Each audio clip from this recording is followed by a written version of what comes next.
Hi hello friends, welcome to my channel. ಇವತ್ತಿನ ವಿಡಿಯೋದಲ್ಲಿ ನಾನು ಹೋಟೆಲ್ ಶೈಲಿಯಲ್ಲಿ ಚಟ್ನಿ ಹೇಗೆ ಮಾಡೋದು ಅಂತ ತೋರಿಸ್ತಾ ಇದ್ದೀನಿ.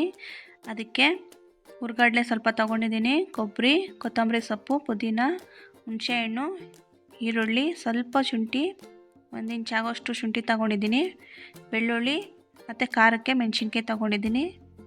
ಒಂದು ಬಾಣಲೆಗೆ ಸ್ವಲ್ಪ ಎಣ್ಣೆ ಹಾಕ್ಕೊಂಡು ಈರುಳ್ಳಿ ಮತ್ತು ಶುಂಠಿ ಬೆಳ್ಳುಳ್ಳಿನ ಫ್ರೈ ಮಾಡ್ಕೊತಾ ಇದ್ದೀನಿ. ಈರುಳ್ಳಿ ಮತ್ತು ಬೆಳ್ಳುಳ್ಳಿ ಸ್ವಲ್ಪ ಫ್ರೈ ಆದಮೇಲೆ ಅದಕ್ಕೆ ಖಾರಕ್ಕೆ ಮೆಣಸಿನ್ಕಾಯಿ, ಹುಣಸೆಹಣ್ಣು ಮತ್ತು ಪುದೀನೂ ಹಾಕ್ಕೊತಾ ಇದ್ದೀನಿ. ಅದು ಕೂಡ ಸ್ವಲ್ಪ ಸಾಫ್ಟ್ ಆಗಬೇಕು. ಅದು ಫುಲ್ ಸಾಫ್ಟ್ ಆಗೋವರೆಗೂ ಹುರ್ಕೊಂಡು ಅದನ್ನೊಂದು ಮಿಕ್ಸಿಗೆ ಹಾಕ್ಕೊತಾ ಇದ್ದೀನಿ.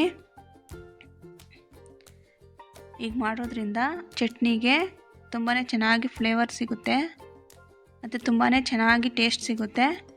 ನೆಕ್ಸ್ಟ್ ಅದಕ್ಕೆ ಹುರ್ಗಡ್ಲೆ ಹಾಕ್ಕೊಂಡು ಕೊಬ್ಬರಿ ಹಾಕ್ಕೊತಾ ಇದ್ದೀನಿ.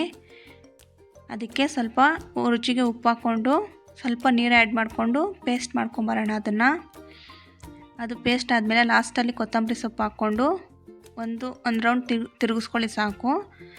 ನೆಕ್ಸ್ಟ್ ಅದನ್ನು ಸಿರಲಿಟ್ಟು ಒಗ್ಗರಣೆ ಹಾಕ್ಕೊತಾ ಇದ್ದೀನಿ. ಎಣ್ಣೆ, ಸಾಸಿವೆ, ಕರಿಬೇವು ಮತ್ತು ಕಡಲೆಬೇಳೆ, ಉದ್ದಿನಬೇಳೆ ಹಾಕ್ಕೊಂಡು ಒಗ್ಗರಣೆ ಮಾಡ್ಕೊಂಡಿದ್ದೀನಿ. ಸ್ಟವ್ ಆಫ್ ಮಾಡಿ ರುಬ್ಬಿಟ್ಕೊಂಡಿರೋ ಚಟ್ನಿ ಹಾಕ್ಕೊತಾ ಇದ್ದೀನಿ. ಈಗ ಇದನ್ನೆಲ್ಲ ಮಿಕ್ಸ್ ಮಾಡಿಕೊಂಡ್ರೆ ಚಟ್ನಿ ರೆಡಿ. ಈ ವಿಡಿಯೋ ನಿಮಗೆಲ್ಲ ಇಷ್ಟ ಆದರೆ ನಿಮ್ಮ ಫ್ಯಾಮಿಲಿ ಫ್ರೆಂಡ್ಸ್ಗೂ ಶೇರ್ ಮಾಡಿ ಮತ್ತು ಸಬ್ಸ್ಕ್ರೈಬ್ ಮಾಡ್ಕೊಳೋದು ಮರಿಬೇಡಿ. Thank you for watching.